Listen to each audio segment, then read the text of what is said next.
মা টুকি, তাড়াতাড়ি খেয়ে স্কুলে যা, আমাকে কাজে যেতে হবে। দেরি হলে আবার ঈগল দাদা রাগ করবে। সামান্য একটু দেরি হলে যদি ঈগল আঙ্কেল রাগ করে, তাহলে তুমি ঈগল আঙ্কেলের জমিতে কাজ করতে যাও কেন মা? কাজ না করলে সংসার কি করে চলবে রে মা? তোকে আবার পড়াশোনা কি করে করাবো? আর যদি বাবা বেঁচে থাকতো, তাহলে তোমাকে কষ্ট করে আর কাজ করতে যেতে হতো না। আচ্ছা ঠিক আছে মা, আমি তাড়াতাড়ি খাবার খেয়ে নিচ্ছি। এরপর টুকি তাড়াতাড়ি করে খাবার খেয়ে স্কুলে চলে যায় আর টুনি ঈগলের জমিতে চলে আসে। টুনি, আজ দেরি করে কাজে আসলি কেন? ঈগল দাদা তোর ওপর খুব রেগে আছে। আর বলো না কবুতর দাদা, সব কাজ শেষ করে মেয়েকে আবার স্কুলে পাঠিয়ে তারপর জমিতে আসতে হয়, এজন্য দেরি হয়ে যায় কবুতর দাদা। এসব কি আর জমির মালিক বুঝবে?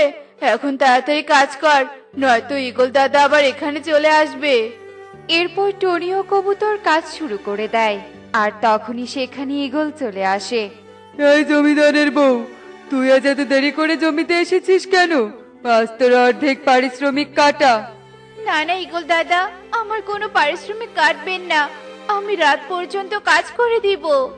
আচ্ছা ঠিক আছে, যদি রাত পর্যন্ত কাজ করতে পারিস তাহলে কোনো পারিশ্রমিক কাটবো না। এখন দুজনে গল্প না করে মনোযোগ দিয়ে কাজ কর। আচ্ছা ঠিক আছে দাদা। এরপর ঈগল সেখান থেকে চলে যায় আর টুনি ও কবুতর মনোযোগ দিয়ে কাজ করতে থাকে। আর এভাবেই সারা দিন কেটে বিকেল হয়ে যায়। আমার কাজের সময় শেষ টুনি, আমি এখন পারিশ্রমিক নিয়ে বাড়িতে চলে যাব। তুই তাহলে কাজ কর। আচ্ছা ঠিক আছে কবুতর দাদা, যাও, আমি সন্ধ্যার পর বাড়িতে যাব।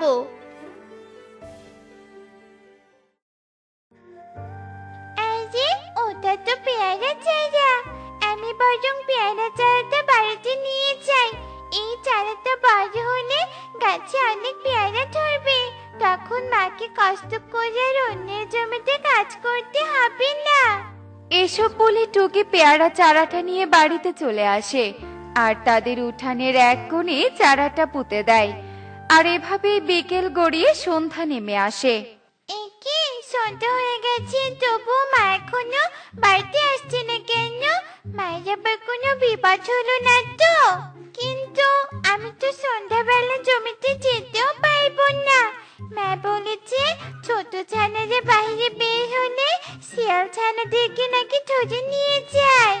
টুকি এসব বলে টুনির জন্য চিন্তা করতে থাকে আর এদিকে টুনি কাজ শেষ করে ঈগলের বাড়িতে চলে যায়। ঈগল দাদা, ঈগল দাদা, বাড়িতে আছো?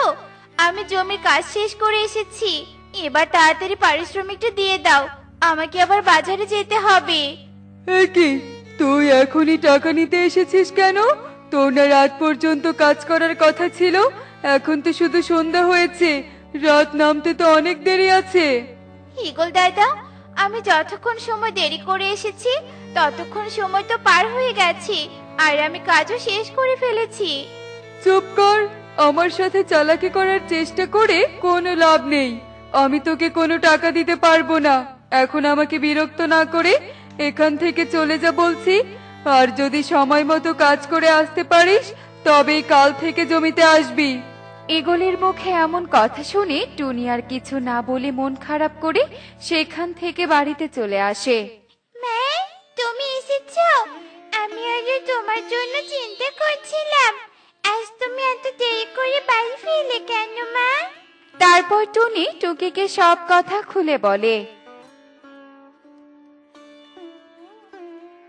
সে কি মা, ঈগল আঙ্কেল তোমাকে টাকা দেয়নি? তাহলে আমরা রাতে কি খাবো? ঘরেও তো কোনো খাবার নেই। আবার আমার খাতা কলমও তো শেষ হয়ে গেছে। খাতা কলম ছাড়া স্কুলে গেলে তো স্যার আমাকে অনেক মারবে মা। চিন্তা করিস না মা, আমি কবুতর দাদার বাড়িতে গিয়ে তোর জন্য খাবার নিয়ে আসছি, আর কাল কাজ করে তোর খাতা কলমের ব্যবস্থা করে দিব।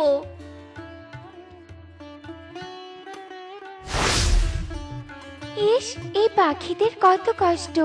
আমি যদি এখান থেকে মুক্ত হতে পারতাম তাহলে এদের সাহায্য করতাম, কিন্তু আমাকে মুক্ত করার জন্য কেউ এত বড় ঝুঁকি নিজের কাঁধে নেবে না।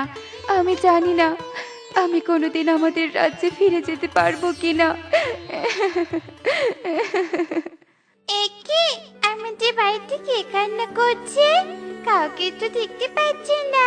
কান্নার আওয়াজ তো পেয়ারা চারা থেকে আসছে। আমি বরং কাছে গিয়ে দেখি তো। কে কান্না করছো? সামনে এসো। তাহলে কি ভূত কান্না করছে নাকি? ও যে ভাবি রে, পালাই। ভয় পেও না টুকি, আমি কোনো ভূত না, আমি হলাম পরী। এক ডাইনি আমাকে পেয়ারা চারা বানিয়ে রেখেছে। মা টুকি, তোর জন্য খাবার নিয়ে এসেছি। এ কি, তুই এখানে কার সাথে কথা বলছিলি রে মা? তারপর টুকি টুনিকে সব কথা খুলে বলে। পরি, ডাইনি তোমাকে এখানে কেন বন্দি করে রেখেছে? আর তোমাকে এখান থেকে মুক্তি করার কি কোনো উপায় নেই? তোমাদের জঙ্গলের ফল ছিঁড়ে ছিঁড়ে ডাইনি নষ্ট করছিল, আর আমি বাধা দিয়েছি বলে আমাকে এখানে বন্দি করে রেখেছে। তবে আমাকে মুক্ত করার কাজটা খুব কঠিন, তুমি এত কঠিন কাজ করতে পারবে না। না পারি, তবু তো চেষ্টা করব। তুমি বলো পরি, কি করে তোমাকে মুক্ত করতে পারবো? জঙ্গলের গভীরে ডাইনির সোনার ঘরে থাকে। ওই ঘরে ঢুকে তুমি যদি ডাইনির জাদুর লাঠি ভেঙে ফেলতে পারো, তবেই ডাইনি ভস্ম হয়ে যাবে, আর আমিও মুক্তি পেয়ে যাব। কিন্তু সাবধানে কাজ করতে হবে। ওই ডাইনি যদি বুঝতে পারে, তাহলে যে তোমাকে মেরে ফেলবে। তাহলে কাল সকালে আমি জঙ্গলে যাব, কারণ এখন রাতের বেলা গেলে বিপদ হতে পারে। হ্যাঁ হ্যাঁ, তুমি কাল সকালেই যেও। এরপর টুনি ও টুকি ঘরে চলে যায়, আর এভাবেই সেই রাত কেটে সকাল হয়ে যায়। আর সকাল হতেই টুনি ও টুকি জঙ্গলে যাওয়ার উদ্দেশ্যে বাড়ি থেকে বেরিয়ে পড়ে, আর কিছুক্ষণের মধ্যেই তারা জঙ্গলের গভীরে পৌঁছে যায়। মা, ওই দেখো সোনার ঘর। তার মানে ডাইনি কি ওই ঘরেই থাকে? আর আমরা ওই ঘরে কি করে যাব মা? আমার মাথায় একটু বুদ্ধি এসেছে। আমি ডাইনির কণ্ঠ ধরে ডাইনিকে বাইরে ডাকবো, আর তুই সেই সুযোগে ঘরে ঢুকে লাঠিটা ভেঙে ফেলবি। আচ্ছা ঠিক আছে মা, তুমি তাই করো।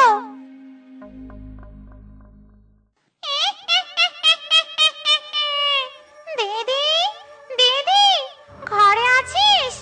আমি যে বড় বিপদে পড়েছি, বাহিরে আয়। আমি পাশের বনের ডাইনি বলছি। পাশের বনের ডাইনির আবার কি হলো? বাইরে গিয়ে দেখি তো।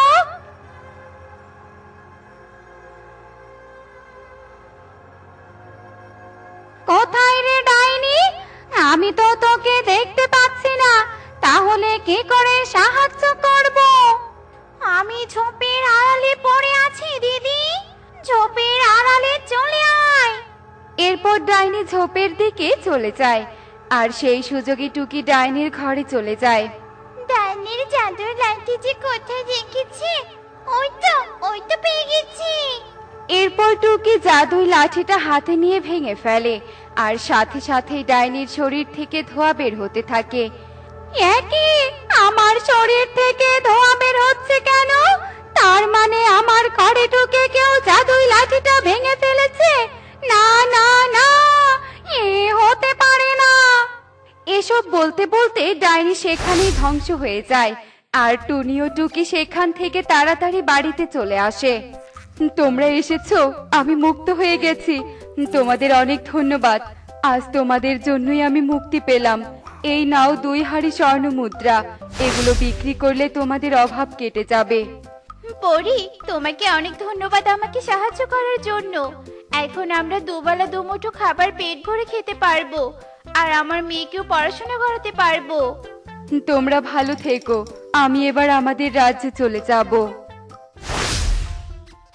মা টুকি, তুই স্কুলের হোমওয়ার্ক গুলো কর।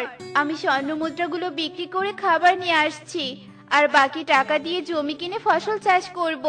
তাহলে আমাদের আর অভাব থাকবে না। আচ্ছা ঠিক আছে মা। এরপর টুনি স্বর্ণ মুদ্রাগুলো নিয়ে বাজারের দিকে যেতে থাকে, আর পথে ঈগলের সাথে দেখা হয়ে যায়।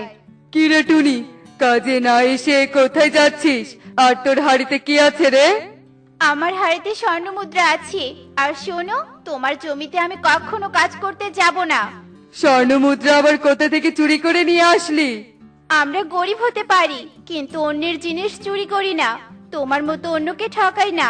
তুমি মালিক হয়ে আমার কাজে টাকা পর্যন্ত দাওনি, আর পরি আমাকে স্বর্ণ মুদ্রা দিয়ে সাহায্য করেছে। তোমার মতো খারাপ মালিকের কাজ করলে কখনো দুবেলা দুমুঠো খাবার খেতে পারতাম না। টুনি, আমাকে এসব বলে অপমান করিস